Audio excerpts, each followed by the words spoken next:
Hello everybody and welcome to Forever Rugby on Forever Sport. And the Sharks have just beaten the Bulls 32 points to 29. An incredible game where Morne Steyn, well into injury time, missed what for him was quite a rudimentary kick to get the draw. And so amazingly, the Sharks cling on to victory.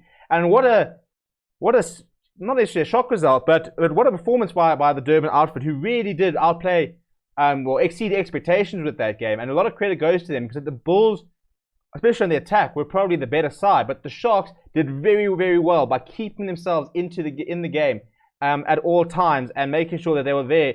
And they kind of just lived off the Bulls' mistakes. And credit goes to them because you have to. I mean, you have to be able to do that. You have to be able to keep yourself in the game. And it did look at one stage like the Bulls were just going to run away with it in the second half. Not that they were ever going to run away, but they came in for the second half and just looked very, very good. And they were playing much better. They were putting the Sharks under a lot of pressure. But and what I was saying on the live stream, and thanks to everybody who did tune in, because it was a lot of fun, was that you've got to be able to regather your kicks. And the restarts were really, really poor for the Bulls. And I think that is an aspect of the game which probably lost them the game, in all honesty. Because there were a couple of times where if they had just managed to gather the restart properly and clear their lines, they probably would have won the game because they can see the points and penalties from situations like that. So, yeah, it's a very interesting game. So if we look at some of the stats of the game, 50-50 possession. So a draw would have been pretty much the fairest result you could have had. In terms of the defense, 97 tackles made by the Sharks, 83 by the Bulls, 16 missed tackles by the Sharks. The Bulls 7. So an aspect where the Sharks need to work very hard on. 7 turnovers won by the Sharks compared to 5 of the Bulls.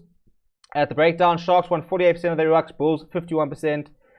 Mauls won, Sharks 2, Bulls 6. Bulls Maul was very good, and they put them under a lot of pressure. But equally, the Sharks also scored off the Maul. So yeah, it was such an even game. I mean, you even look at the scrums. Scrums won 40% Sharks to 40% Bulls. You really couldn't separate the sides. The Sharks did concede a few more penalties, but it was a very even game. And it was a fantastic game to watch as a neutral because it could have gone either way.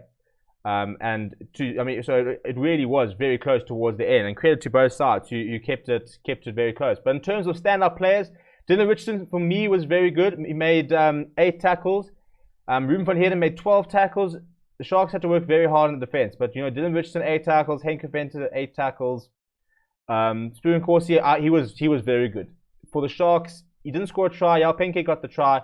A fantastic cross kick from Curran Bosch, but I thought Spoon Corsi worked hard throughout the entire match. I thought Mani Liebach was quite good in the attack. In terms of the Bulls, Arno Buerta worked quite hard. Dwayne Vermeulen was very consistent on the defense.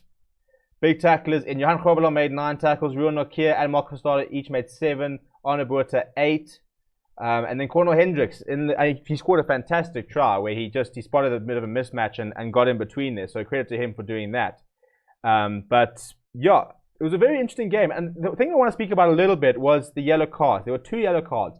First one was on Marius Lowe for it wasn't really a tackle. He kind of just ran into Morne Steyn and didn't pull out, and it was a collision head on head. So they sort of went and he got a yellow card. Fair enough. I think it was weird. He just didn't try to get down. He kind of just ran into him, which was quite dangerous. Jacques Van Rooyen also got sent off about 4 minutes later, and I don't agree with it. Jacques Van Rooyen was very low. Henko Venter ducked into the tackle, and Jacques Van Rooyen went from a low position into a high position, and there was a head clash, but I don't think that there was any intent. I don't think that technique-wise he had much wrong. There were arms in the tackle. And what frustrates me is that in terms of the refereeing at the moment, they keep saying, right, well, we're on a red card because the head clash. Now, how do we work that down? What are the mitigating factors? And that frustrates me because I don't think it should be a top-down approach. I think you've got to say, right, there's been a head clash, so we're looking at the least a penalty. Where was the intention? Because I don't think a head clash is necessarily dangerous play. As I said, Henko Venter was quite low, and there are situations where players do get very low. So if there are head clashes, Sometimes it just happens like that. It doesn't necessarily mean the tackling player is tackling high. So I think that was a bit unfortunate, and I think that I just don't like the approach of going, right, well, we're looking at a red card for foul play because it's a head clash. Because I think you've got to look at intent. Was it foul play? I don't think it was. Jacques Van Rooyen did not go into that challenge trying to hurt someone. He did not have lazy arms or anything like that. He was in a decent position. He was fairly low. I mean, his left knee was almost touching the ground. So yeah, he probably could have been a bit more lateral and a bit lower, but I don't think that intention-wise it was that rough. And I think that it's a bit of a worrying way to go about things when you're sort of going, well, it's a red card. We're starting at a red card, and how do we work it down? But in terms of the tries scored, so some very good tries. First of all, by Cornel Hendricks, who spotted some gaps and sent Marius low for sausages and stepped inside, went over. And then a very good try by Jal Penke, where Curwin Bosch spotted the space, looked up, and a fantastic cross kick. But just no defense, really, from the Bulls there. It was very odd why there just wasn't anyone out there available to make that tackle. And Penke went over, and that was the game. So a very big victory in terms of the log, because it suddenly means that the Sharks catch up to the Bulls a bit. The Bulls are suddenly now within reach, and maybe the Bulls might not finish top of the log. You know, a couple of shock losses here and there, and suddenly the log can change, which is very good for the competition itself. I also think that teams look at, you know, a result like this where the Bulls lose, and they suddenly think, well, they're beatable.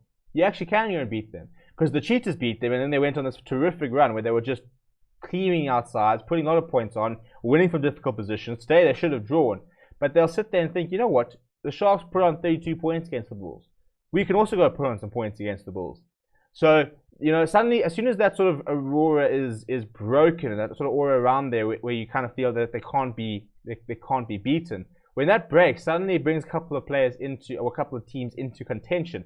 Overall, a very entertaining game, a very even game, very well done to the Sharks for getting the effort done. Curwin Bosch kicked beautifully. A 60-meter kick in the first half really did set the tone. Morne Steyn, 2 kicks, I think, that he probably would have looked back and think he should have gotten. So, uncharacteristically, it's because of the boot of Curwin Bosch that the Sharks won, as opposed to the boot of Morne Steyn, which is kind of why the Bulls lost, which is very uncharacteristic. But, yeah, please do subscribe to the channel, bottom right-hand corner there. We are fast approaching 300 subscribers. We want to try and push for 400 by the end of the year, so please do show your support and subscribe. Thank you very much for watching, and I'll chat to you very, very soon.